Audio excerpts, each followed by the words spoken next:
If you want to get the Samsung Music app on the Samsung Galaxy A57, you can use the Galaxy Store app that we have, for example, here on the home screen, or you should be able to find it in the app drawer as well.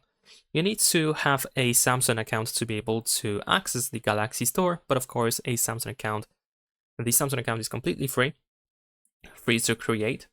And here in the upper right corner, we can use this magnifying glass in order to start searching. Then we can use the search field at the bottom, and we can type Samsung Music. There we go. We can use suggestions, of course.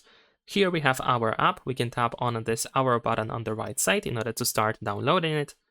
Or we can tap on the app itself, and we can find the Install button here at the bottom of the screen.